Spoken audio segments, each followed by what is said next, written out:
Então, beleza, cara? Tranquilo? Um abraço pra você aí. Eu tô Me ouve aí, aparecendo. Pedro? Cara, sua imagem não aparece. Deixa eu ver aqui. Aí. Ah, agora foi. Maravilha. Legal, cara. Bom, a gente estava empolgado na conversa, mas eu lembro de uma pergunta que foi do professor João Guilherme Chiminazzo, né? O doutor João Guilherme. Inclusive, grande abraço aí, João. Espero que a gente possa trabalhar junto aí em breve também. Bom, ele estava comentando como é que enxergaria, né? Essa questão da criança que recebe investimento. Eu vou falar das duas maneiras que eu compreendi, tá? Depois, se o João entrar aí e quiser colocar de novo a questão, né? Como é que a criança que recebe investimento, tanto da minha primeira fala, no sentido da criança que recebe, né? O tênis, a raquete, recebe o pagamento da inscrição do barão, né? Do aluno, como é que eu enxergo isso, né? Primeiro que, assim, depois eu comento de novo dessa questão do pegador de bola, né? Para ser mais claro ainda. Mas eu vejo, sabe que eu estava nessa pandemia, eu estava assistindo o documentário do Bill Gates, né? E como o Bill Gates, por exemplo, ele contribuiu sim de uma maneira muito forte em algumas regiões da África com o problema do saneamento básico, né? Um problema seríssimo no Brasil e que na África então é um negócio terrível, né? E você vê um trabalho estratégico, cara, fenomenal, de tecnologia, de um trabalho interdisciplinar das engenharias, sabe, de geógrafos, cara, para entender toda aquela dimensão ali, na hora de instituir esse projeto. De fato, foi concretizado, né? No caso também de uma região que ele foi tentar erradicar uma região muito problemática da África, os casos de poliomielite, no sentido até de promover a engenharia reversa da vacina de poliomielite, a aplicação e tudo mais, e eu vejo isso com bons olhos, para dizer a verdade. É óbvio que, se ele não fizer isso, ele paga uma alíquota de imposto de 40% nos Estados Unidos, né? Então, achar também que ele é bonzinho seria ser muito ingênuo. Reconheço isso, né? Mas ele poderia tratar dessa montanha de dinheiro que ele está investindo na África de uma maneira totalmente desprovida de preocupação. Eu acho que isso é o mais louvável, né? Dentro desse cenário. Da maneira que eu enxergo a criança ou adolescente que recebe, né, o tênis, o pagamento da inscrição, que sabe, pô, tem uma carona para ir para casa num dia de chuva, eu vejo isso com muitos bons olhos. Eu sou um intenso apoiador disso. O que eu já paguei para aluno meu jogar, você não tem noção. O que eu já dei de raquete na mão de jogador meu, você não tem noção. O que eu já deixei de ter final de semana com a minha família, né, para poder levar jogador para jogar também, não dá para contabilizar, né? Então, eu vejo isso com bons olhos, João. Eu não acho que isso seja nocivo, na verdade. Pelo contrário, eu acho que isso é ser humano, né? Muita gente vai falar, mas isso não é papo de comunista, né? Tem esse risco, né? Não, esse papo de humanista. É papo de humanista. Acho bom que isso aconteça, né? Óbvio, isso resolve o problema, resolve o cerne do problema? Não, né? Porque aquela criança deveria estar lá de uma maneira autônoma, né? Com condições, com os direitos realmente sendo muito bem amparados, né? E não realmente isso ser um sistema de apêndice. O problema do barão é que o barão vem como um apêndice, né? O barão vem como algo para poder remediar o problema. Não acho ruim, né? Mas também não resolve a questão. É só realmente essa ponderação, né? Para poder fazer. E você quer fazer um comentário em cima, Pedro? Não, eu só falar que não altera a estrutura, né? Não altera nem um pouco, não adianta, né? Então, esse é um ponto. Se eu acho que o CREF, a regulamentação da área da educação física, do canal de professores de tênis, foi uma coisa boa, a minha resposta pode ser um pouco ambígua nesse sentido, né? Porque eu vim realmente do cenário dos pegadores de bola de tênis, né? Eu sou oriundo dessa população. né? E eu também fui estudar, né? Óbvio que também eu fui oriundo de toda uma subcamada, né? Que eu vim também do projeto de tênis social, né? De jogar tênis de graça em quadra pública, né? De ter raquete emprestada, de ter um paredão disponível o tempo todo, né? Então, tudo isso me proporcionou acesso, né? De ter uma prefeitura que durante um momento podia financiar com que eu jogasse os torneios, né? E todo essa condição favorável.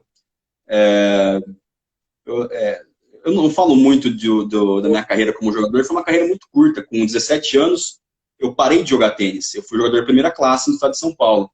Quando eu É, tinha 16 anos, opa, só uma dúvida aqui para ver se eu consigo contextualizar um pouco com a minha época também, né? Isso, aham, esses acontecimentos, assim, de ter a escolinha e tal, é um cenário pós-Guga, pós a explosão do Guga, assim, primeiro isso, título, isso primeiro é título anterior ao da Guga. Guga, né? Isso é 1995. Isso é anterior ao Guga. Né? O Guga ganhou o Roland Garros em 97, né? No ano de 96, eu fui ver o Guga no Embratel Cup, com a prefeitura da minha cidade, de Paulínia, num ônibus com 50 crianças invadindo a hípica. Né? Tem na época, em 95, na verdade, quem era o número 1 do Brasil era o Roberto Jabali, de Ribeirão Preto. Não era nem o Meligeni.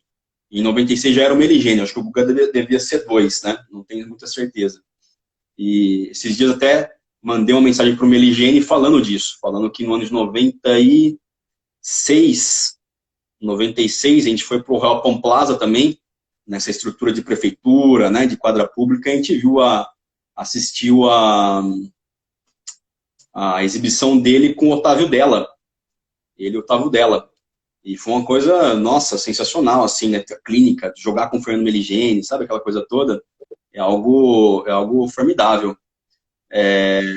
Então, tudo isso formou essa história, sabe? Tudo isso formou esse arcabouço para poder vir, né? Eu tive que, por pressão do destino, ir para o mercado privado para poder me manter no esporte, né? Essa foi a questão. Comecei a pegar bola depois disso para poder me manter dentro do tênis, né? Então, foi acontecendo de uma maneira que eu falei, uma carreira totalmente assistemática, né? Quando eu tinha 16 anos, a gente teve um jogador que foi o Thiago Lopes. O Thiago Lopes ele baixou 300 do mundo, acho que foi 280 na melhor época dele. No ano de... Eu posso fazer alguma confusão de datas, tá? Em 2002, eu ganhei 2 vezes do Thiago Lopes, ele tinha 15 anos. E no ano de 16, quando ele foi vice-campeão brasileiro, que ele perdeu para o Zampieri na final, que era o campeão brasileiro em Brasília na época ainda, o Zampieri jogava de faixinha dos Estados Unidos. Uma semana depois dele ser vice-campeão brasileiro, eu ganhei do Thiago Lopes no clube de Jundiaí, né? E assim,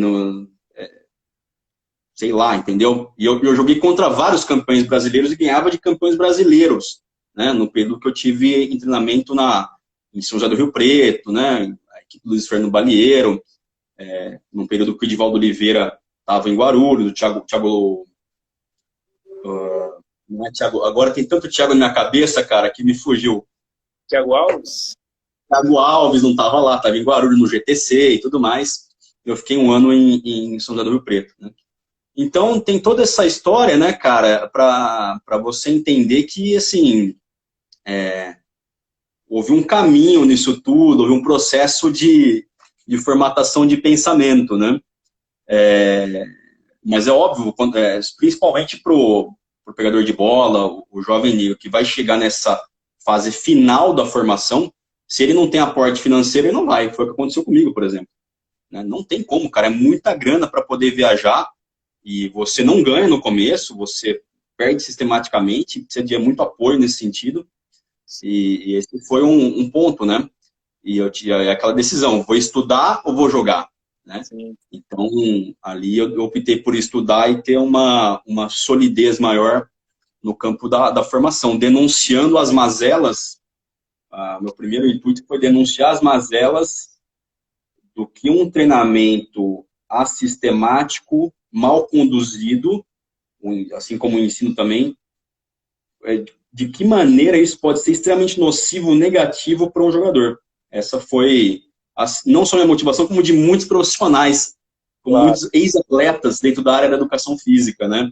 Eles vêm já muito com esse apelo emocional também de fazer diferente, né?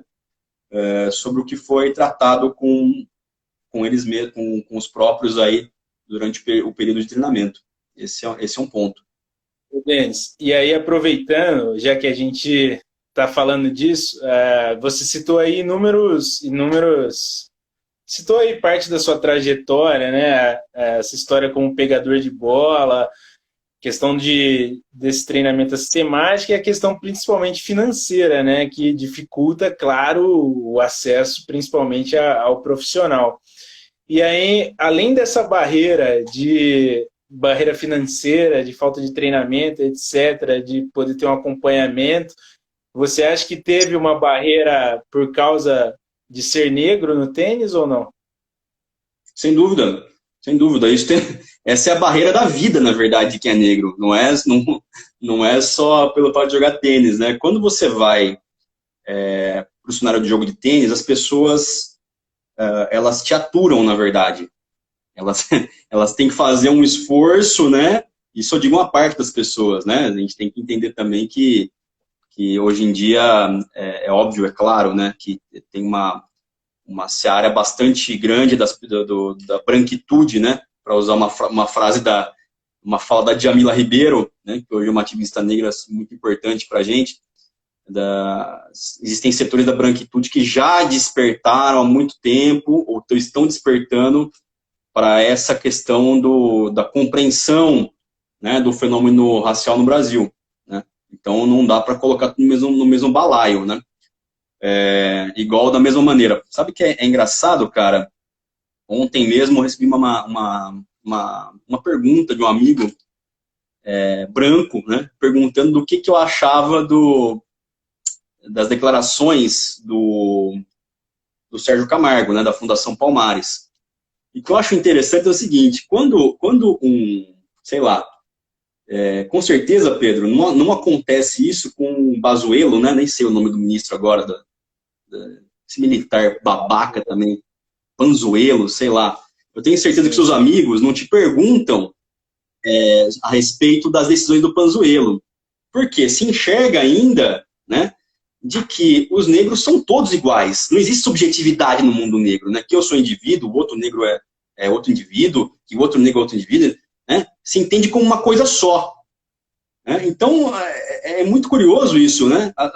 Um negro faz um pronunciamento lá na PQP e alguém vai falar com você aqui, o que você acha, cara, né? Meio que tirar satisfação, mas você viu o que ele fez lá, né? Isso é muito interessante. Isso não acontece no mundo dos brancos, né? É uma coisa muito curiosa, né? Eu acho muito difícil você ter essa relação. Me perdi um pouco agora onde a gente estava. Como é que fala? Se o fato de você ser negro também foi uma barreira no tênis para você. Sem dúvida, com certeza. Tanto no acesso a treinamentos, acesso ao clube. Sabe que essa conversa, né, de você ter que ser melhor, e quando você é melhor, ainda assim não basta, isso é uma verdade. Isso é uma verdade na grande maioria dos empregos, né? Eu tenho uma experiência interessante, que meu irmão ele foi jogador de futebol profissional, foi goleiro, né? Meu irmão foi do time do Monte Azul quando ganhou de São Paulo, pegou o pênalti, aquela coisa toda, né? Há vários anos atrás já. E hoje meu irmão já não joga mais. E ele me retratava, né, cara, como é que o ambiente do alojamento, né, de uma equipe de futebol semiprofissional, que é um negócio horrível, né? Isso que aconteceu no time do Flamengo, né, praticamente aquilo lá é o quê, cara? É um cortiço, né? As crianças, os jogadores moravam debaixo da arquibancada, tinha um adulto responsável que era o zelador lá do espaço, né? E aí a ordem que impera é a ordem daquele livro, O Senhor das Moscas, né? É uma situação de que é lei do cão, cara. Tudo que pode acontecer de ruim acontece num cenário desse, né? Então, e todo tipo de preconceito que você puder imaginar, né? Agora, especificamente no meu caso, sem dúvida, e acontece de maneira muito velada, sabe, cara? Até o ponto de você receber um aluno, quando eu trabalhava em academias, né? Era muito assim, você fazia uma aula experimental com um cara e dava tudo certo, tudo beleza, né? Mas você sente quando rola isso, né? Aí tá tudo certo, tudo beleza. Aí o aluno falava assim, olha, eu vou fechar, mas não tem como mudar de professor? Não tem como ser outro professor, né? Então, é óbvio que existe muito essa seleção, Pedro. Isso acontece de maneira sistemática. Hoje, cara, depois de muitos anos dentro do cenário do ensino de jogo de tênis, dá para falar, né? Eu não acredito em nada disso, né? Eu acredito que tudo é transitório nesse sentido, né? Por quê? Porque a gente trabalha com um público que hoje está bom, mas não está bom, pé na bunda. Não tem muita conversa, né? Então eu não tenho essa ilusão de ser cooptado, não tenho essa ilusão de me pertencer a uma elite, nada disso, né? Então é por isso que eu falo tão abertamente nesse sentido, no sentido da transcendência, né? De que eu tenho algum prestígio, sim, reconheço isso no cenário do jogo de tênis, né? No cenário do ensino de jogo de tênis. Estou há muitos anos no mercado de trabalho já, tanto no que diz respeito a minhas incursões eventuais dentro do universo acadêmico, como do cenário do jogo de tênis, da iniciativa privada, eu já ganhei algum respaldo que me permite ter alguma notoriedade, né? Por assim dizer, por competência de trabalho mesmo, né? Essa é a questão. Por que eu falo sempre, o jogo de tênis, cara, a gente pode falar isso, a gente tem muita gente boa trabalhando sim, mas eu vou te falar, não são muitas pessoas, em Campinas, por exemplo, que eu teria coragem de entregar aos meus alunos. Aí eu tô falando de competência, não estou falando de raça, estou falando de nada, estou falando de competência profissional. Estou falando de você ser um bom professor de tênis no que não é de você ser legal, de você ser brincalhão, não é de você ter uma boa relação interpessoal, nada disso. É de você realmente ser bom no que você faz. Né? Você ser um bom professor de tênis é aquela velha história aquele velho ditado popular, né? Em terra de cego, quem tem um olho é rei. Isso é muito verdade no tênis, cara. Muito verdade mesmo. Você ser um pouco bom no tênis, as pessoas não têm opção, cara. A pessoa pode até não gostar de mim, mas ela tem que me engolir, né? Porque o mercado do tênis, de modo geral, é ruim, cara, profissionalmente falando, né? Isso acontece. Você sabe como é que é, né? A gente vê N propostas aí, você fica maluco, né, cara? Eu que rodo tanto clube como academia, como condomínio, eu vejo, nossa, é deprimente, né? Muito bem, Pedro. Não sei se a gente vai para a linha dos jogadores ou se você quer trazer uma outra situação a respeito. Não sei se eu respondi a pergunta também. Acho que respondeu. Acho que tiveram inúmeras barreiras aí que você conseguiu superar, construir através de uma competência no trabalho, né? E que muitas vezes muitos não tiveram que passar por tantas barreiras, por tantas desconfianças, simplesmente pela cor da pele, né? Mas eu acho que essa questão dos atletas também a gente já tratou de certa forma, né? Anotei aqui só um caso, pegando um exemplo que você deu lá atrás, assim, você falou do Tsonga, né? E aí o Tsonga, dado esses recentes acontecimentos, ele se posicionou e aí ele falou que no início da carreira dele as pessoas falavam que ele era filho de congolês. E quando alguém se falava do Yannick Noah, falava que ele era um franco-camaronês. Mas ninguém nunca falou que o Piolini, o Cedric Piolini, né, que foi um grande jogador aí dos anos 90, ninguém nunca falou que a mãe do Piolini era romena. Então, essa questão de... Né, por que o negro ele tem que... ele é francês, mas ele vem de outro lugar, né? Ele é de Camarões, ele é do Congo, e o branco tá tudo bem. A mãe dele é romena, mas isso daí a gente não precisa mencionar, né? Porque ele é branco, né? Então, acho Exatamente. Exatamente. Os Estados Unidos é muito assim, né, cara? O caldo cultural que foi formado nos Estados Unidos é uma loucura. Irlandês, russo, polonês, né? Sobretudo após a Segunda Guerra Mundial, você vê a família do Sampras inteira é inglesa, grega, cara. Inteira é grega, não tem nada ali. A gente pode falar, nossa, americanos, né, da gema, não tem isso, cara. Você vê a família do Agassi, principalmente o pai, é do Iraque, cara. O cara disputou a Olimpíada de boxe pelo Iraque, bicho, né? Então, tem toda essa conversa mole, né, por trás, realmente.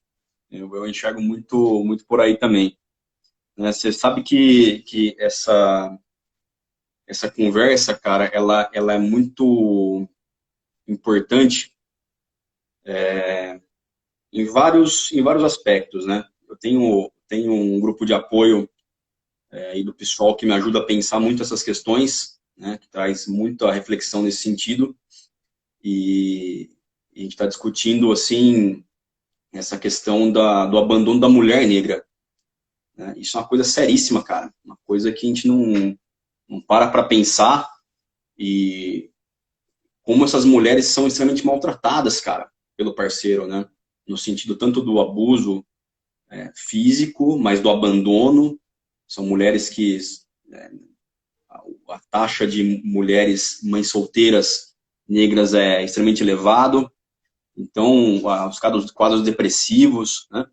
Então, existe realmente esses níveis de estratificação que hoje em dia é muito, já é bastante conversado pelo movimento feminista também, né? Que também tem várias nuances, né? E que é uma coisa dificílima. Quando eu tive, acho que eu posso falar abertamente disso, assim, relacionamentos que você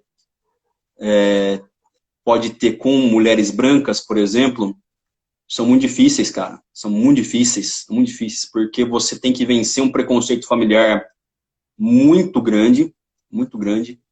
A sua própria cônjuge, né, não entende muitas questões às vezes, reproduz racismo sem entender, e é uma conversa difícil, cara, insólita mesmo, né?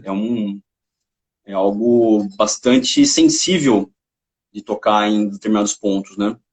E quando você tem relacionamentos mais próximos com mulheres negras, o problema é diferente, porque essa mulher sofre tanto abuso, tanta apropriação do corpo, né? Seja de maneira indireta ou mais direta, tantos desafios que a carga emocional do final do dia, que o parceiro também tem que lidar com isso, é algo muito complexo, é muito difícil. Eu conversava muito isso com um parceiro meu, que também é do movimento negro da Unicamp, que é o Eugênio Rosa, né, que promove ainda, se não me engano, o Forró da Moradia da Unicamp, e altas conversas a respeito disso, de como é complicado esse relacionamento, seja a partir do caso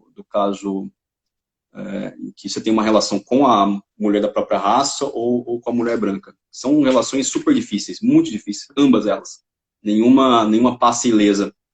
Tem outro caso também, que é o próprio caso da visibilidade da mulher para o homem negro, cara. Cara, não sei se você sabe, é extremamente difícil. Eu não sei se esse papo já rolou para você, mas com seus amigos negros, você encontrar mulheres que não vejam um negro tendo ele na perspectiva da virilidade, da força, sabe? De ideais masculinizados, né? Do que deveriam ser o homem negro, né? E essa coisa, esse perfil mais impositivo, né? Tudo isso é cobrado, cara, do homem negro. Isso é muito ruim. Isso é péssimo, cara. Isso leva a relações realmente tóxicas, né? E isso é reproduzido, seja por mulher, mais ainda pela branquitude, como e também pela mulher negra, em menor escala, mas também acontece. Então, são desafios que exigem bastante sensibilidade. Não é algo, não é um caldo de cultura, cara, que você sai ileso. Exige um trabalho reflexivo muito grande a respeito. São temas difíceis até de conversar.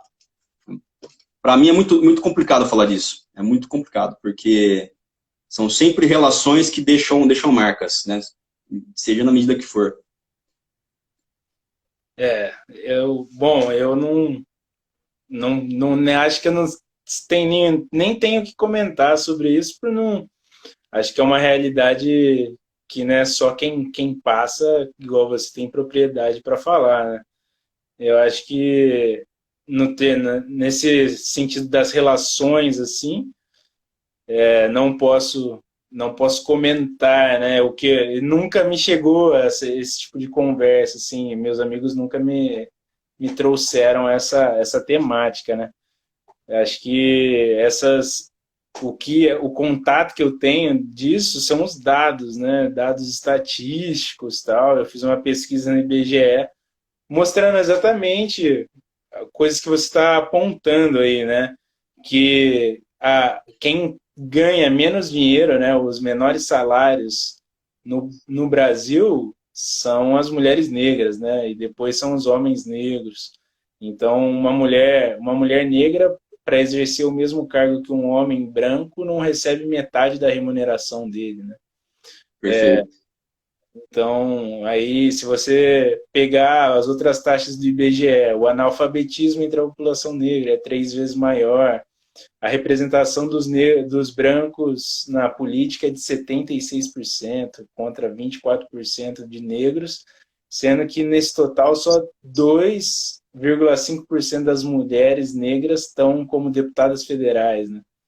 Então é uma sociedade que, logicamente, a gente, pelos dados e por tudo que se passa, é uma sociedade que está claramente vivendo um racismo velado, né? E os números, para quem não quer enxergar, né? Porque tem muita gente que nega a existência do racismo no Brasil, acho que os números conseguem comprovar isso. Com certeza, com certeza. Cara, realmente eu não consigo enxergar de outra maneira, né? A não ser por um viés educacional, né? E também através de políticas mais assertivas que vão favorecer ali o acesso das pessoas negras, não tem dos cidadãos negros aí para um espaço maior de participação civil, né, popular.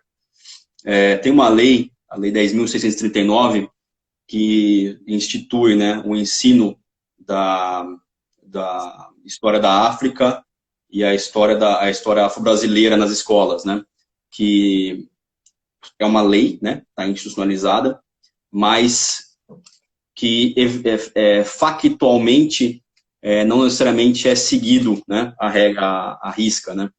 Então, é um avanço sim, mas que a gente tem que buscar realmente cada vez mais que as pessoas comecem a entender esse aspecto importante da própria vida, né, da própria vida sociocultural dessas pessoas.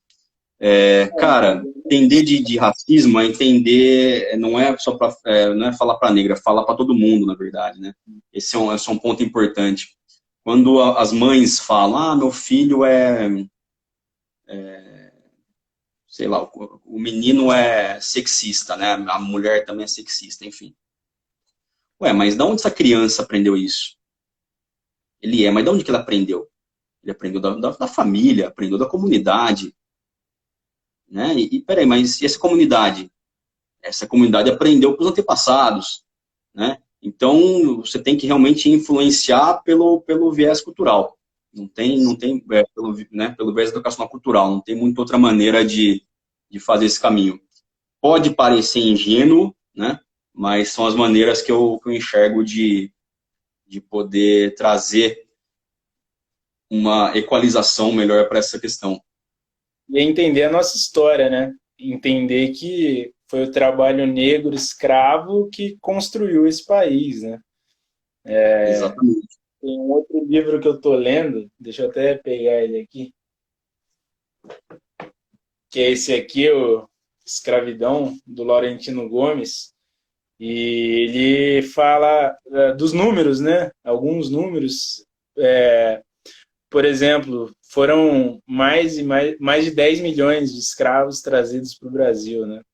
E Uhum.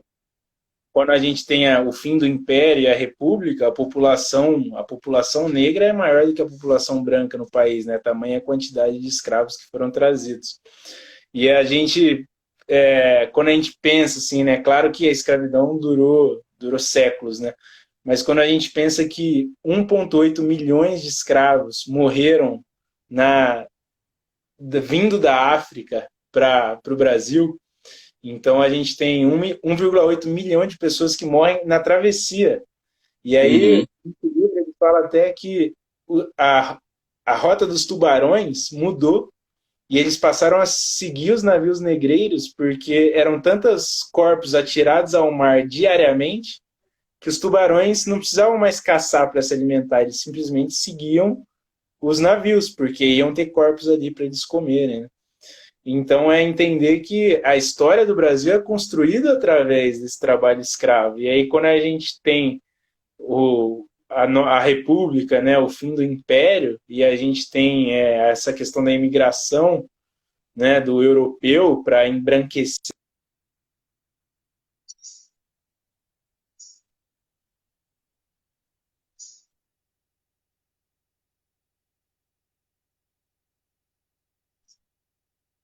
Perfeito, perfeito. São essas questões que você tem trazido mesmo, com certeza. A gente, Ah, cara, você ouviu tudo que deu eu falei? Porque ficou como deu se uma tivesse travadinha no final agora. entendido. Não, é No entender final, o seu áudio tava um pouco travado. o racismo que a gente tem até hoje, ele é uma coisa histórica e estrutural, né? Que vem como política de Estado há mais de 100 anos aí. Ótimo, ótimo. É muito complicado, cara. Assim, hoje em dia as coisas estão tão estranhas, bicho. Você tem que conversar de temas de que você não acredita que não existe consenso sobre alguns fatos históricos, né? Esses dias me vieram me dizer que o zumbi tinha escravos, né? O zumbi, né, que foi aí tem que entender que o quilombo dos Palmares durou mais de 100 anos, né? Aí os historiadores dizem que uma população que pode ter chegado a 20 mil pessoas, né? Uma extensão territorial absurda. E o que aconteceu? Olha as coisas, cara. Tenho que dar risada, bicho. E o que acontecia no quilombo dos Palmares era o seguinte: era um tempo, porque muitas incursões, né, aconteceram nesse período, no período colonial, para poder realmente destruir o quilombo dos Palmares, né? Porque era um modelo da sociedade alternativa nesse período. Não eram só os negros, né? Eram os indígenas, eram os brancos pobres, né? Que se juntavam a essa causa, vamos dizer assim, essa resistência. E o que acontecia, na verdade, no quilombo era um período de provação, né? De que se a pessoa realmente se provasse valorosa em batalha, na ajuda à comunidade, né? Depois de um certo tempo, o que existia era a adesão dessa pessoa a toda a comunidade, né? Ninguém passava fome, ninguém era escravizado, não tem um historiador sério que defende essa tese, né? Então, de novo, são teorias, né, conspiratórias aí desse mundo da extrema-direita que vão trazer essa narrativa, né? Justamente para poder enfraquecer, né, toda a história da cultura negra. Então, esse é o ponto que a gente chega, cara. Tem que conversar sobre essas coisas, né? Você vê como tá o negacionismo, né, cara? Como o cenário anti-intelectual está tão em voga hoje em dia. Sem dúvida. Cara, mas acho que é isso. Temos uma longa batalha aí pela frente para lutar contra esses problemas estruturais.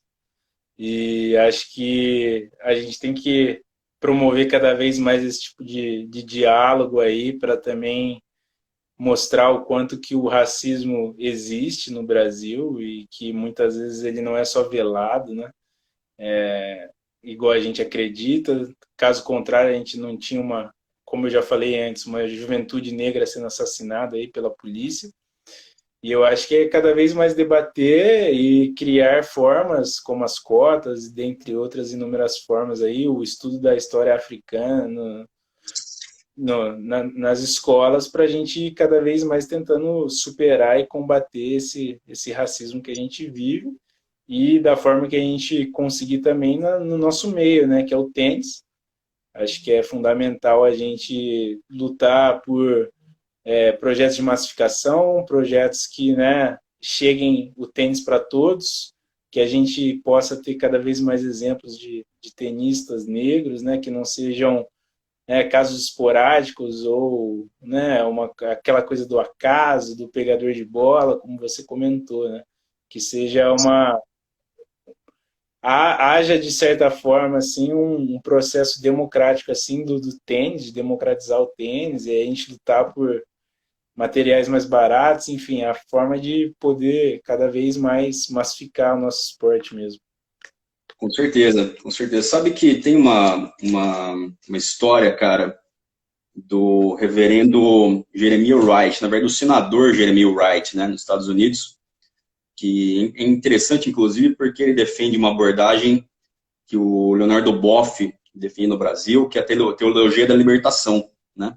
E muito interessante essa abordagem desse reverendo, que inclusive foi um dos precursores aí dos marcos teóricos do ex-presidente Obama, que inclusive esse senador foi até candidato às últimas eleições ali pela presidência dos Estados Unidos, e ele conta uma história na campanha que ele fala sobre o racismo que aconteceu com ele, né? Foi uma história bem comentada, cara, durante esse período da campanha das eleições norte-americanas, nas últimas eleições norte-americanas, então acho que vale a pena comentar, né? Vale a pena falar a respeito. Que ele disse que estava andando numa rua escura e, de repente, ele escuta o passo se acelerar atrás dele. Ele começa a ficar com medo, começa a ter aquela taquicardia, aquela hiperventilação, ele anda mais rápido, corre, se esconde num beco e fica ali esperando. Aí ele espera a pessoa passar, a pessoa que estava atrás dele, e ele olha torcendo, ele vai olhar para ver quem é a pessoa e torcendo, ele fala isso na declaração, né? Torcendo para que a pessoa seja branca. Olha só que loucura, cara.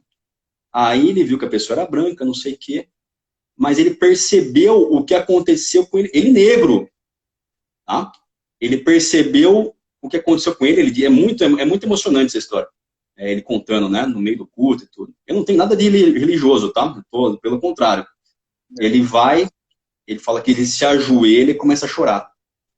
Porque ele entendeu o racismo dentro dele mesmo, né? Ao desejar que a pessoa seja branca, ele já colocou o negro como a pessoa que cometeria o crime contra ele. Essa é a questão, né? A supremacia branca, ela faz um recorte, né, extremamente interessante, né? Ela fala, dado que a população carcerária nos Estados Unidos de negros é majoritária, logo os negros são bandidos.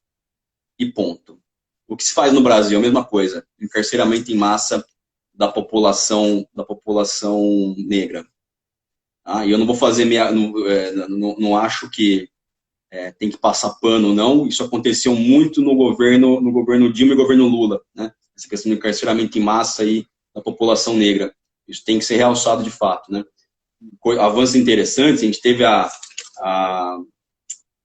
Secretaria de Promoção de Igualdade Racial no governo Lula, uma coisa importantíssima, né? Não tem nem o que falar, a partir dos programas sociais, a importância de poder resgatar a população no cenário de miséria, mas outros pontos muito negativos também surgiram a partir disso, né? Se eu enxergo, cara, uma maneira mais macro de solução do problema, eu não vejo também, a gente fala tudo num cenário imagético, né, cara? Mas no mundo que a gente vive, você precisa fazer isso com recursos, né? Obviamente que a gente tem que voltar a entender que o maior recurso são as pessoas, né? Mas eu tenho lido o Richard Krugman, que ganhou o Prêmio Nobel de Economia, e o professor Laszlo Dalbor, né, que trabalhou pela ONU, trabalhou em vários países do mundo, e é um livro que chama Capital Improdutivo. Ele fala que nos países que já começaram a abrir a perspectiva para um olhar para o ser humano, eles nem falam mais de PIB, Produto Interno Bruto, falam de FIB, Felicidade Interna Bruta, cara. Como é que as pessoas estão vivendo nesse país, bicho? Isso é um novo paradigma, cara. Como é que nós vamos viver num cenário pós-pandemia, pós-capitalista? Vai ser o genocídio dos negros e dos índios ainda? Vai continuar passando pano para o negócio enquanto desmata a Amazônia? Né? Como o Salles fala, vamos passar a boiada? Essa é uma questão muito importante, cara. É extremamente importante.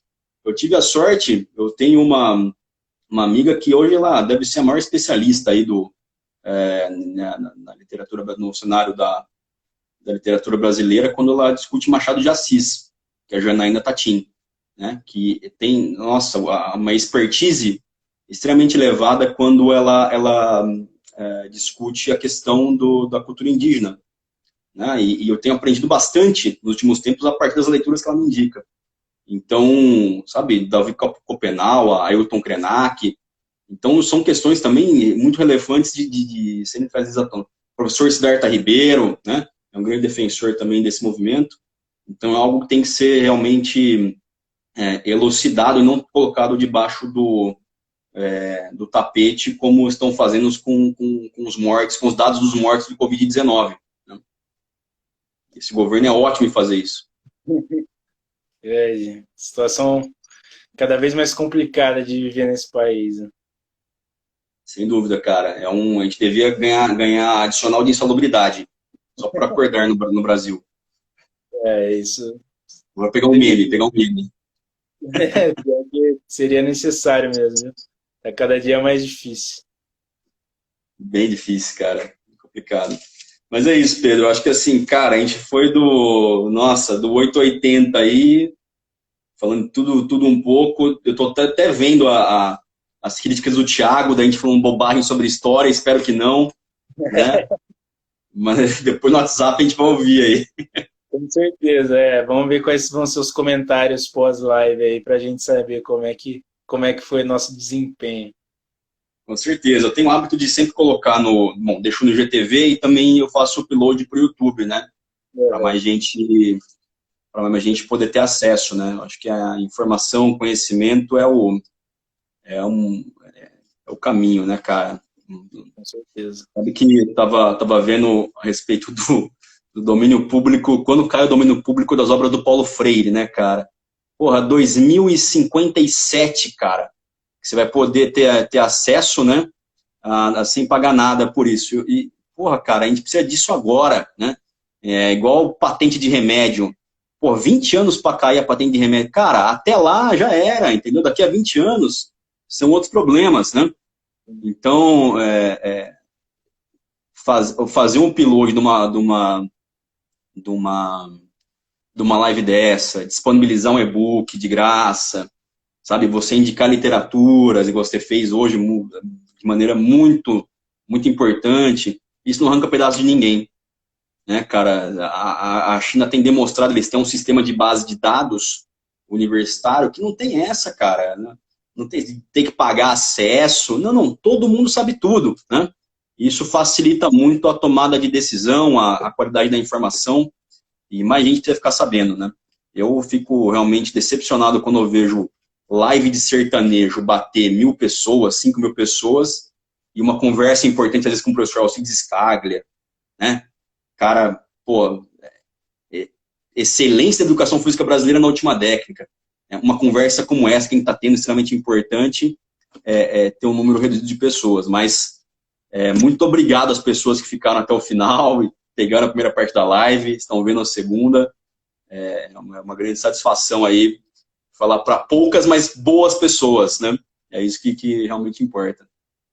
Foi um prazer aí fazer parte, agradeço aí por você ter aceito esse convite aí. Acho que é um tema que a gente tem que tratar sempre, mas agora mais do que nunca é um tema que não poderia faltar aí. Ainda mais nessa série de lives aí que você está fazendo, sempre de muita qualidade, sempre com grandes nomes aí. Então, para mim, poder fazer uma live para debater isso com você também foi o maior prazer, cara. Eu que agradeço, Pedro. Você não me faz favor nenhum, pelo contrário. Eu que devolvo os agradecimentos aí e acho que são discussões muito importantes e que eu nunca vi alguém tendo coragem de se disponibilizar a fazer no cenário do tênis brasileiro. Eu tinha um blog, você sabe, acho que você sabe disso, né, alguns anos atrás, no qual eu fazia esse blog não com o tom pedagógico que eu trato meus artigos hoje pelo Tênis Mais ou pelo FBT, né? Eu falo muito mais de tênis do que questões sociais, questões macroeconômicas e tal. Mas nesse meu blog, cara, eu tinha feito já essa discussão alguns anos atrás, fazendo esse panorama a partir dos jogadores de tênis negros da história, né? Contando a história e fazendo essa discussão a respeito do eixo temático do racismo, né? E assim foram feitas outras discussões que levaram a coisas bastante interessantes, né? A gente relacionou, por exemplo, o método tradicional de ensino do tênis ao fordismo, ao positivismo e uma cultura cartesiana, né? E isso apontando sempre a perspectiva histórica em questão. E isso não é uma prática tão recorrente assim no mundo da educação física e no mundo do tênis, então, nem se fala. Eu falo sempre que o professor de tênis, ele tem que aprender mais do que tênis para realmente ser bom. Quem fala isso é o professor Manuel Sérgio. O professor Manuel Sérgio foi o professor que deu aula para o José Mourinho, um dos maiores treinadores de futebol da história, né? Então, essa é uma coisa realmente bastante importante no sentido de quebrar paradigmas, né, cara? Quando eu vim num cenário, minha pós-graduação no Unicamp foi na área da bioquímica e da fisiologia do exercício. Cara, e assim, me deixa extremamente insatisfeito, magoado, quando o profissional de educação física muitas vezes dá mais importância para um ciclo de Krebs, uma mitocôndria, né, do que para uma discussão social desse aporte. Né? Ele reduz o fenômeno motricidade humana, né, cultura corporal de movimento, né, historicidade no movimento, a uma mitocôndria, cara. A uma enzima mTOR, sabe? Cara, tem muito mais coisa na vida, existe muito mais inter-relações para serem feitas. Essa é a grande questão, né? E os professores de tênis teriam que realmente acordar para isso, cara.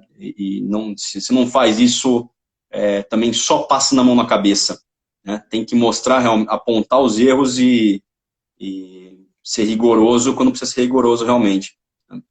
É dessa maneira que eu vejo.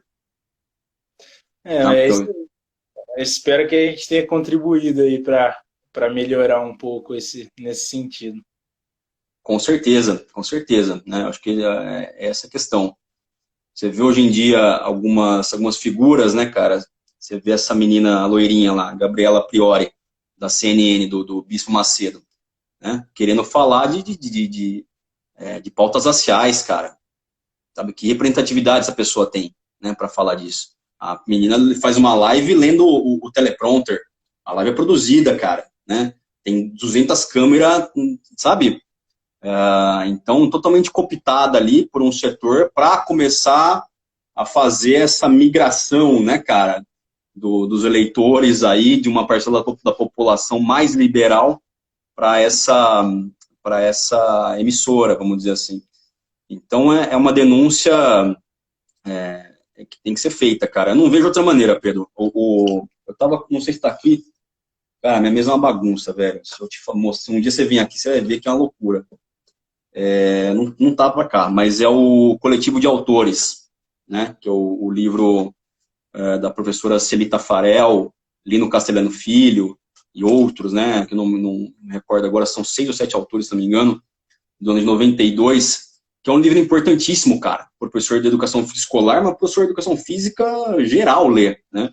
Que ele vai realmente trazer essa abordagem da educação física crítico-superadora para as aulas de educação física, né? Para essa problematização dos problemas sociais.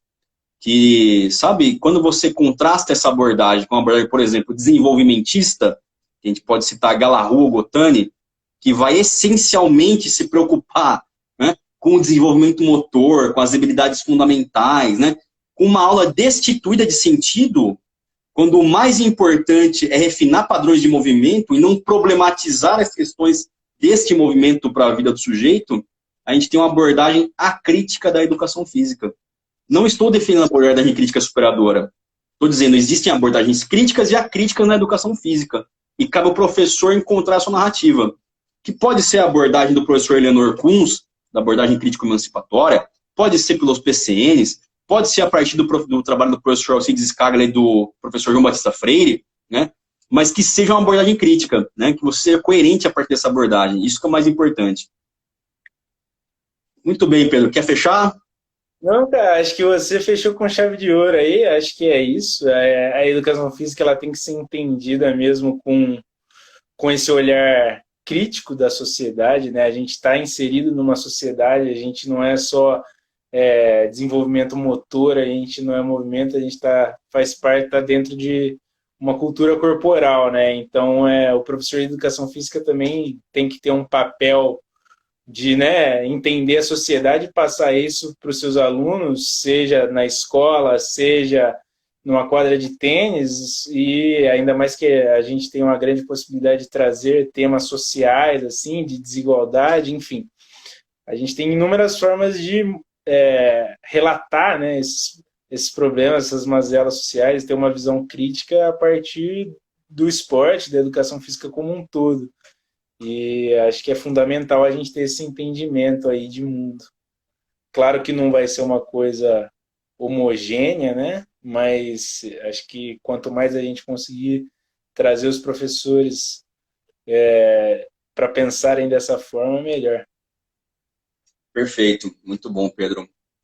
Bom, galera, show de bola. Vai estar disponível. Agradeço de novo, Pedro. Foi um prazer estar com você aí, Pedrão. Espero que a gente possa fazer mais trabalhos nesse sentido. E vamos para a luta aí, minha gente. Né? Vamos lá, derrubar esse presidente de merda. Tá? Um grande abraço. Tudo de bom, Pedrão. Vamos salvar aqui.